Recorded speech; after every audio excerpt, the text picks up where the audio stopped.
Gotta do it still from here, boys. Alrighty, here we go.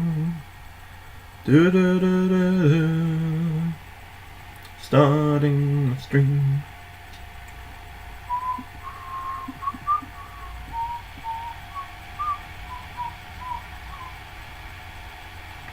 Do do do do do. Da da da da do do. Do do do do do do do. This is all I fucking do when I'm waiting. I don't know why. Do do do do do. Sorry. Well,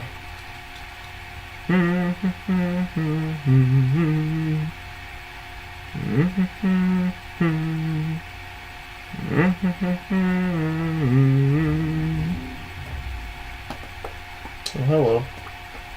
Sorry if you hear loud, fast cars.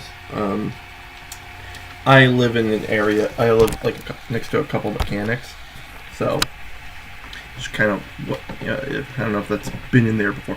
Oh, actually, I want to make sure I am recording, or you can hear me this time. What? Here, I need to see the audio. Microphone. Okay, it says you can hear me. And it's normal. Okay, good. Yeah, I didn't want, the last time I streamed where you could barely hear me. Why does it look so grainy? I have candlelight right now, and I hope to get a new camera by Christmas. Or after Christmas. Alright. So here's kind of what the topic is today. So I was watching Criminal Minds yesterday, or rather I should say I was watching Dead Meat. Then I came out of my room for food after my shift, and I saw that Spencer Reid was having intracranial bleeding. And he was doing they were doing this weird metaphysical thing where he was in a dream and he was talking and remembering things. And I'm like, yeah, I love the character of Dr. Spencer Reid. I think he's tragically smart. But it gave me an idea for a video where I think, okay, dreams are something, it's something that, all humans share. Some people might say, oh, I don't have dreams. Well, technically they do. It just, you don't remember them. Even dreams we do remember to a degree are subsequently lost in great detail after a while of being awake. But on the topic of dreams and narratives and storytelling, I think there are very underused and underdeveloped kind of, story narrative type.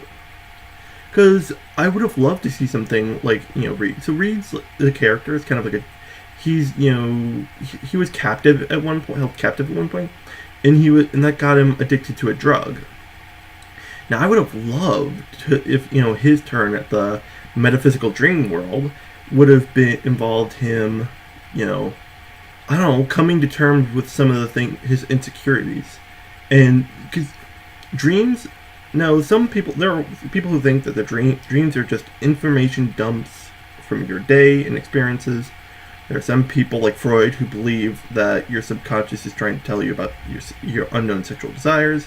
We don't talk about them. And then you have people who believe dreams are trying to tell us something.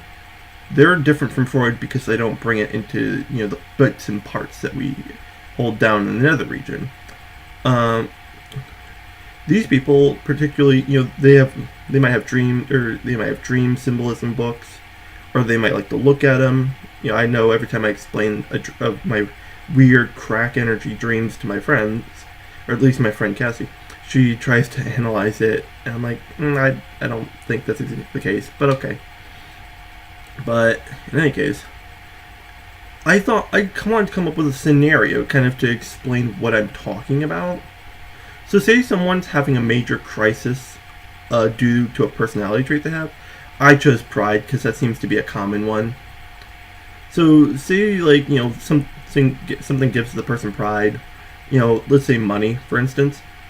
In that the way they flaunt it and the way they act causes them to lose that money. Maybe they're fired or whatever, and they end up going through a crisis of, where they don't exactly, accept that their pride was the problem, and they just think everyone hates them. I wanted to come up with a scenario where a dream story might be able to convey that to the person in a more introspective and symbolic manner. So it's very rudimentary, very basic, not detailed. It's not something I'm developing for a story or anything. Maybe it might give you, my viewers, I know there's many of you. Yeah, thank you for the one person who's watching. That's nice. It might give you an idea of, something to do with it. But obviously there's symbols of pride depending on what the pride is. I know, lion's a big one because of the mane and stuff. But I think peacock's more of a symbol of, vanity and pride. I think it's a little better too, because they literally have to flaunt their stuff, to get their mate. So I thought that was a cooler, sort of pride.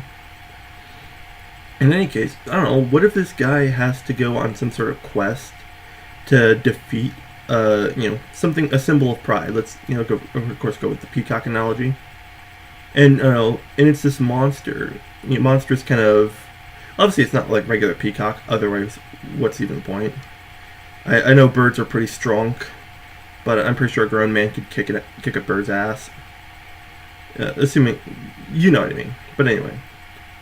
But let's say, symbolically they have to, in the dream, defeat the symbol of pride that got them into the problem, or else they'll die. Yeah, obviously this is in a dream. Sometimes in dreams unless it's lucid, you don't know that it's a dream. So everything seems very real to you. I know I've had that problem a couple of times. But, in a symbolic manner, if he doesn't actually defeat this pride of his, it will cause him to self-destruct and ruin his life. So the dream is a symbolic representation of what might happen to him should he not be able to defeat his pride. And I think that's a very nice example, very simplistically, of putting it. Though when I kind of relate this to, Dr. Reed again, I think, that in a movie it might be a little harder. It'd probably have to be a lot bigger production. I'm not that naive. When you do some of those more fantastical, unrealistic things like dreams do, because dreams aren't grounded by reality. That's why I think they're a beautiful way to tell a story, or at least something introspective, because it's not grounded by reality. You can do whatever you want. It's just words. I think, but when I relate to Reed, I think it would have to be a bigger budget thing, and it would more be akin to a movie like Jacob's Ladder, where I'm not going to spoil anything, but he goes through a similar thing that to the characters in Criminal Minds. If you've ever seen that show, you know exactly what to expect with Jacob's Ladder. But this is what kind of I think of the idea. Now, sorry, I wanted to just explain dreams in a sense, and what kind of like I'm not dreams, just no. Dream, like the whole reality thing. I've had so many dreams where they almost get meta themselves. Like to simplify just at least one, I had a dream like ages ago, but it always stuck around in my head because what happened is I got sleep paralysis in the dream, and in the dream, I woke up from the sleep paralysis in the dream. Now, what I want to relate this to is that sticks around with me. Because it was something I remembered. It was something that was terrifying in a dream. Imagine something similar happening to, like, the person in the dream with, like, the pride kind of scenario I imagined. So, what if, the pride, stabs him in a vital area? Similar to the situation he's in real life, the stakes are high. The pride has already wounded them and brought them down a peg, which brought them into, obviously his pride is what brought him into the current situation where he needs to question it. And that's what I kind of think is a nice thing about dreams. Although we tend to forget them, there are ones that stay with us because of maybe the content, maybe some deep primal thing that, occurred in the dream, or possibly just, something absolute bananas. Like I've had some bananas ones. And sometimes my dreams will reflect, some things that are happening in real life. Things I feel, things, maybe if I'm playing a game too much or reading a particular type of book too much, my dream will start to mimic stuff like that. So there's definitely a very real connection between dreams and reality. I'd like to see a lot more of that in books, in stories. I think dreams, if you're talking about a dream as a narrative, I think it would, be a lot more akin to a short story as opposed to a full-length novel. But hey, there's always a possibility for something like that. Now, to close out this video, I am calling out, what's his name? I looked him up earlier. Ryan Stroud. Yes, Ryan Stroud. So Ryan Stroud made a story called The Salt Hag in a horror 2 anthology book called Local Haunts, which I'm a little salty, so to speak. Yes, that's intentional. Yes, I will keep saying that. Because I want to know more about that fucking Salt Hag. If you don't know, every story in that anthology is all about a local, rumor and, or maybe a national thing from the place the person comes from who's writing it. And I want to know about that Salt Hag. At least when I looked up, among the creature, the thing from among the gum trees, I was able to find something about that. I want to know about that fucking Salt Hag. So Ryan Stroud, I'm calling you out. I want to talk to you, and I want to know about more of that Salt Hag, because the salt is real with me.